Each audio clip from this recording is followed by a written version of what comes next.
Ron? Hello. Sherry has had a chronic work-related injury, which is neck problems and back problems. That's created a TMJ syndrome, which we've been reviewing. And it also puts her into a dilemma. She's got so much pain, she's unable to work. So what does she do? Meanwhile, she doesn't know what she wants to do. So I'm going to give you 3 possibilities that you can do right now that will give you direction. Okay? Number 1, and it's free. Go over to BC, which is Broward College, and take an interest test. Not an entrance test, an interest test. The interest test is 100 questions. You fill it out, and when you're done, they stick it in the computer, they spit it back to you, and you sit down with the counselor. The counselor says, okay, this is what's of interest to you. And it'll give you the top 10 will be, yes, that's what I want. Now, what's the reason for doing it? You're not sure what you want to do. So by taking the interest test, it will give you direction. It'll say, oh yeah, that's it. Now, if you find the one thing on that test that you say, that's what I always wanted to do, it'll change your life, because not only will you find a job, but you're going to find a job or train in the job that you want to do and that you'll enjoy. Make sense? Yes. Absolutely. Did I tell you it's free? Yes. Okay. So, I'm going to give you my story here. There's 2 stories. My first patient that I did this with was 28 years ago. His name was Jerry. He had injured himself at work lifting carpet. We fixed him, got better, came back in 6 months later, re-injured doing carpet. We fixed him, he got better. We saw him like 4 months later. And we treated him, he got better, and then he went back and he again, lifting carpet, brought it on. We said, you know what, Jerry, you got to stop lifting carpet. Go into the estimating end. So he did that. And he was good for about 2 years. And then he came in and he said, I blew it again. I said, what do you mean? He said, well, you know, I pushed some carpet, back went out. So we treated him, and he's not getting better. He had really severe pain down the leg. He said, Jerry, you got a large disc herniation. We've been able to fix it up till now, but, you know, it's surgery. He went for surgery, got rid of the sciatic pain, still had back pain. So, you know, he's sitting here and he's saying, you know, I just don't know what I want to do. The only thing I know how to do is lay carpet. I said, well, what do you think you want to do? He says, I don't know. So I said, go over to BC, take an interest test. He did, okay? 2 days later, he comes into the office, and I hear laughing up front. I mean, hysterical laughing. So I walk up front, and there's Jerry, and there's my staff, and they're just laughing away. So I said, what's up? You get your results? And he said, yeah. Can I see him? And he kind of smirked, and I said, yeah. So he handed them to me, and I looked at it, and I said, wow, number 1, funeral home director. And I started laughing. You know, number 2, mortician. I started laughing. And number 3 was taxidermist. And it was interesting because it's not something that most of us would think of doing, but he was a hunter. So for him, these jobs were all great. He said, if I had my choice, you know, I'd be the funeral home director, but it takes too long. The mortician I liked, but again, it takes too long. But the taxidermist I could do in 6 months. So they said I could take a course over here, and in 6 months I'll have my certificate. He took the class, he became a taxidermist, he got a little settlement, he took that settlement money, he opened up a taxidermy shop up in North Carolina, and within 6 months he opened up a gun shop right next door, which was one of the other ones on the list, was a shopkeeper. So his whole life changed because he found what he wanted, and by being at the school, they were able to say, to do this, it takes this. To do this, it takes this. He was able to make an educated choice. If it came up brain surgeon, he might say, I would love to be a brain surgeon, but I'm not going to put in 10 years of my life to do it.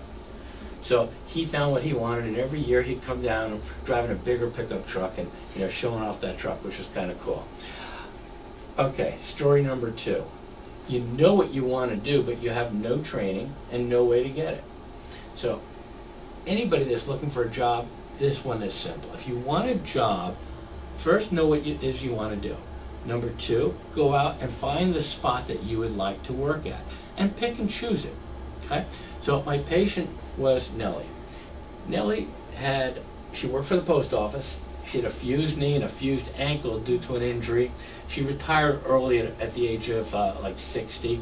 And, you know, she would come in and we would treat her and she felt great. She originally had severe back pain, sciatic pain, it's all gone. So she's laying on the roller table and relaxing, and she just looked depressed. I said, Nellie, you look a little depressed. What's going on? She said, well, my kids, would like for me to give them some money so they can get a house, and the other wants money for this, and I'd really like to give them money, but, I'm retired from the post office, my trailer's paid off, I'm comfortable, I have just enough for myself. If I give them money, then I'm going to be short. So I said, so the answer is, if you really want to give them money, go out and get a job, or tell them to get a job and get the money. And she kind of did a little bit of both. So she said, I would love to get a job, but who's going to hire me? I'm 63 years old, I walk with a gimp, and the only training I have is in delivering mail. And I said to her, you got to be kidding. Number one, this is South Florida. What are employers looking for? They're looking for people that have been at a job for more than 6 months. You work for the same company for 35, 40 years. That puts you top priority. You got great customer service ability. That puts you in priority. You can get a job, you just have to ask. She says, yeah, but I don't really know what I want to do. The only thing I know how to do is deliver the mail. So I told her to go over to BC, take an interest test, and she did. But at the same time, I'm looking at her, and every day she's reading these equestrian magazines. She'd have a magazine there, and it was always about horses. All she did is read about horses.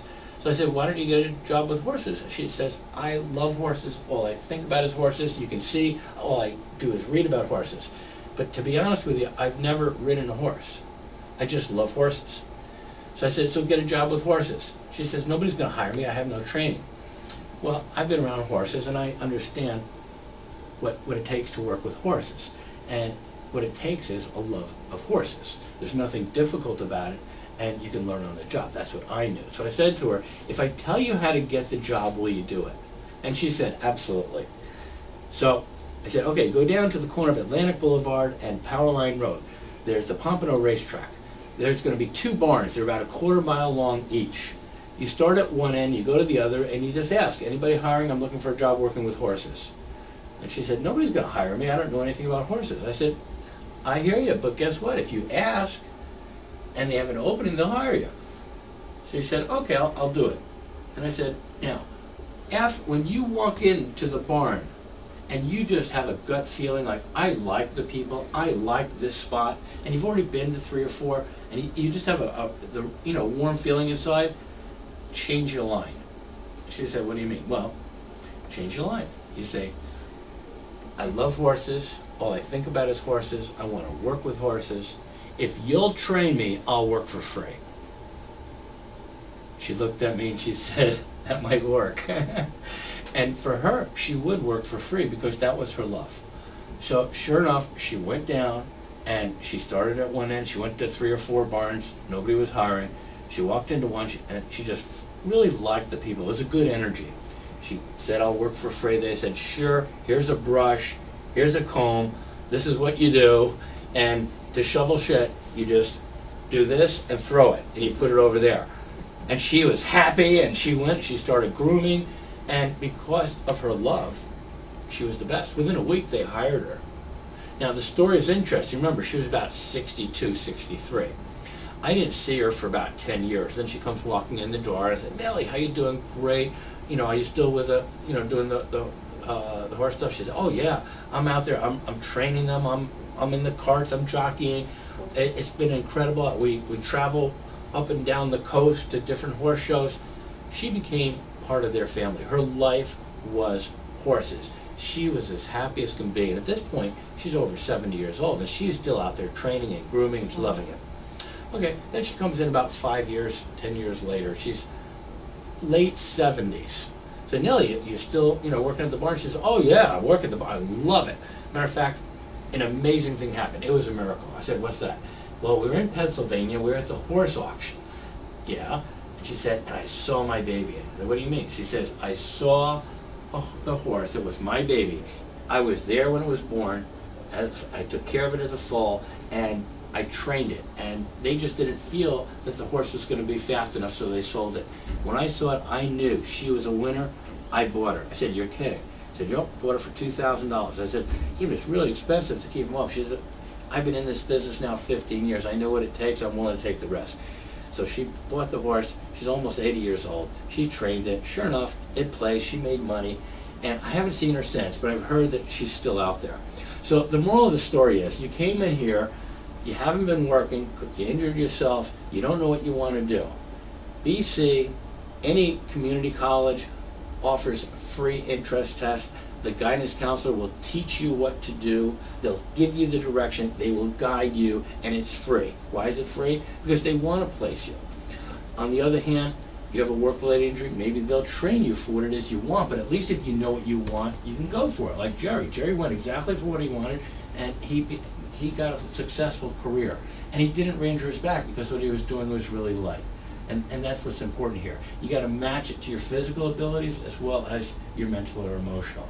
Now, if you know what you want and you're not trained for it, you can go and spend a fortune going to school, or you can get on the job training, go to where it is you want, work for free, show them you're the best, and if you're in the area that you really want, you will be the best, and you're going to go 100%, and they're going to hire you, and you'll live happily ever after.